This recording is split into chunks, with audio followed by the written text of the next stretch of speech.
welcome to my YouTube channel. I am a professor of psychology and this is your place for all things psychology and more.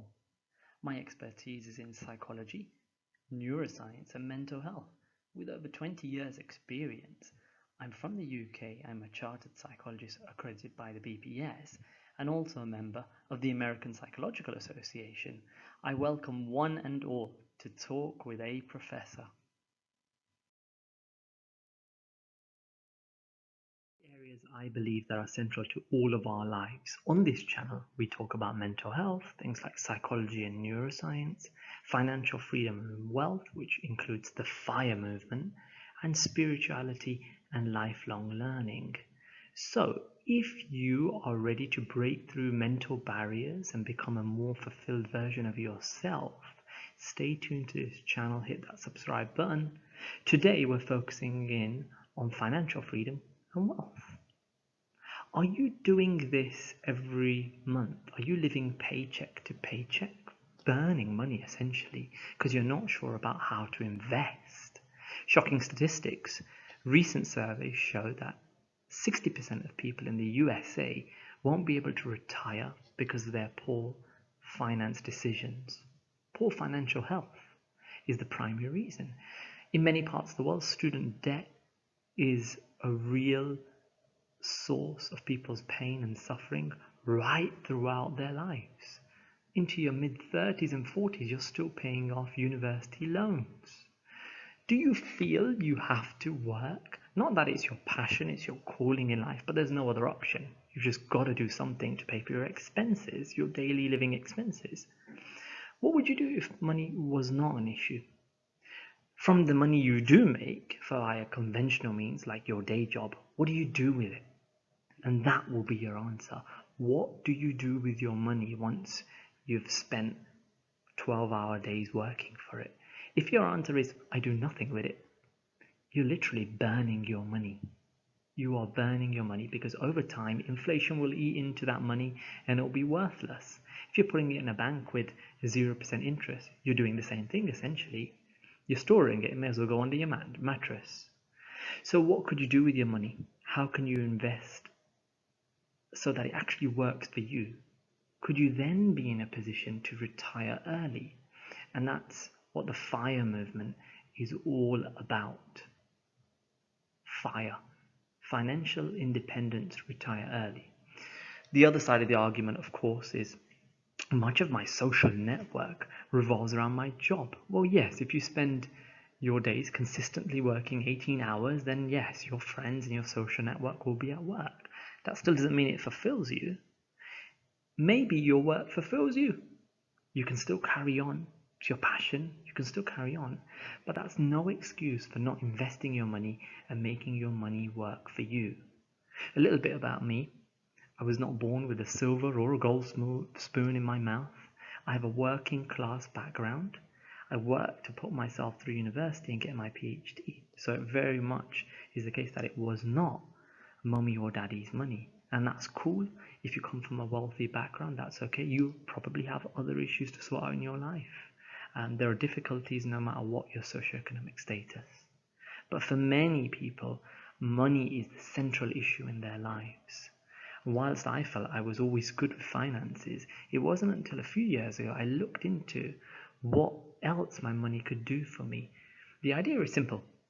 Money should work for you. For example, if you put it in a bank, it should be earning you a lot of interest. Then it's working for you. We call this passive income.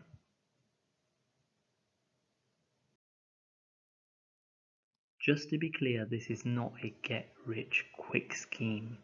I'm going to guide you on how to change the way you think about money and what investments are smart and how money can work for you.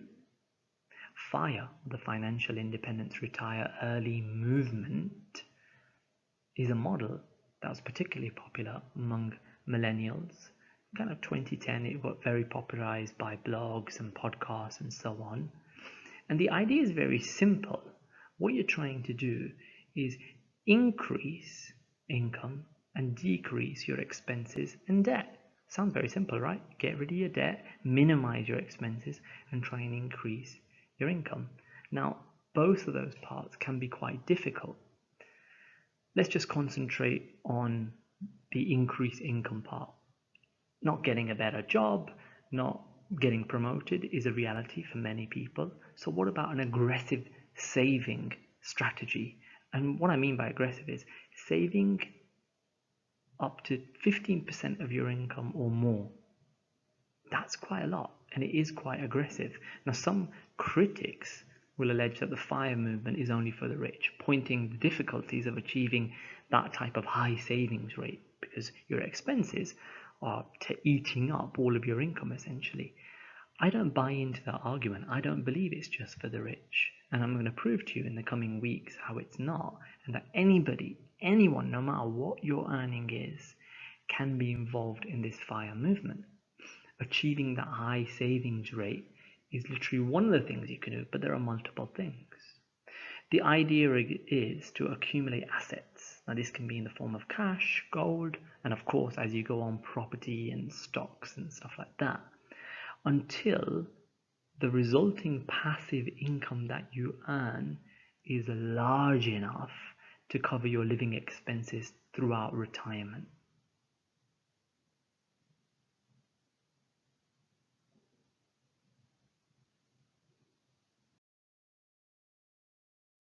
Your passive income or non-work income has to become greater than your living expenses, and that's the magic formula to financial independence. When your money's sitting in the bank and it's earning you lots of interest, or you're getting a rental yield from properties, or getting dividends, you're getting paid for having stocks and shares, and that amount of passive non-work income becomes greater than your living expenses, you've reached financial independence. Now, many people will talk about a magic number. It's different for everyone. How much do you need to retire? What is the magic number? But it is really different for everyone because we all have different living expenses, right? But let's just give you an example. We'll put it in dollars, but you could do pounds, you could do dirhams, you could do rupees. 40,000 living expenses for a year. Now, you might say that's too much, that's too little, but a decent average that I've researched, 40,000 living expenses for a year. That includes your light, your electricity. It shouldn't include things like a mortgage payment or housing because you're assuming that you're paying off a lot of your big debt. So if we times that by 25, we get $1 million. $1 million. Now, there's something that's called the 4% rule. Now, I believe this is based on one of the most important studies in the field of finance. It's called the Trinity study, and it was done in 1998. This accounts for things like inflation, miscellaneous expenses like weddings or putting your kids through school, because all of those expenses should also be thought about, and they may not be covered in your general living expenses. The 4% rule is a rule of thumb discussed, as I say, in the most important study for me in the field of finance, in my opinion. And it's used to determine how much a retiree should withdraw from a retirement account each year. This rule seeks to provide a steady income stream to the person retiring, whilst also maintaining an account balance that keeps on flowing throughout your retirement. So the idea is, from this 1 million pot of money that you've saved and invested, don't forget that, it's investing, you're then going to be able to withdraw at least 4% each year, and that will cover you for the next 30 years. So once you reach that magic number, you essentially can retire, and then you just feed off that 1 million and take out 4% each year. And if you work out 4% of 1 million, it's 40,000, which again we've already said are your living expenses per annum. So you withdraw this 4%, but don't forget that in terms of the market, your assets should also be growing, and they should grow roughly by about 4 to 7%. 4 is quite conservative, 7, anything higher is really good. So essentially, you never really run out of any cash, any money, and you can pass on this money to future generations. This is the power of compounding, and we'll do another video on this. But how do you achieve this? because it sounds fantastic. 1 million, I've invested that and I can withdraw 4%. But how does this actually work? Two things: frugality, so really thinking about money. Easy example: do you spend a few dollars every day on a coffee in Starbucks? Well, you can stop doing that. You can buy a coffee. You can buy a coffee machine if you want, and that will be more cost effective, right? Something small, something that works for you, or just buy instant brand coffee and make your coffee at home every day. You just cut out $5 every day. Now, if you times that by however many times you buy a coffee, it turns into a big sum, right? So those types of things. Could you live in cheaper accommodation? Now, again, this is up to everybody's own point of view and your standard of living. I'm not saying, go totally frugal and stop living your life. That's not the idea of FIRE. And anybody who says that is just kind of kidding around with the FIRE movement. They don't really understand it. You should be happy doing this. So frugality doesn't mean you live on the bare minimum and survive and then you'll enjoy your retirement, because what if you never get there, right? So sensible frugality, things that make sense to you. And financial education. That's what I'm going to give you, those smart choices, thinking about how you can save better, reducing debt or consolidating it as a first step, and then multiple investment strategies. For example, like a high interest savings account. Your money working for you, that's passive income. Be sitting around at work and earning money, that's great. But what about that money that you take home? If you can invest 15% or more into a bank account that gives you a certain percentage return, then that becomes passive income. You don't have to do anything. All you have to do is fill out some paperwork. And now online is just a few buttons. What about a credit card? Because you've got expenses, but a credit card that gives you cash back. Imagine it. You're getting paid to spend money. That sounds great, right? And there are lots of these types of strategies that we can look at.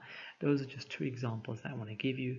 And of course, when you're more advanced into this, or you think, I've got a decent pot of money now, then you can think about property in the stock market. And again, I'm going to provide videos going forward, a series of videos on my FIRE journey and how I got started, and perhaps that can help others.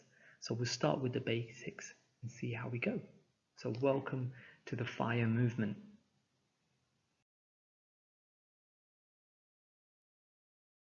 If you found this video useful, hit that subscribe button and leave a comment. Let me know what your thoughts are. If you have a question about something that I discussed, or just a burning question in general about mental health, psychology, or neuroscience, feel free to ask it in the comments section and talk to a professor.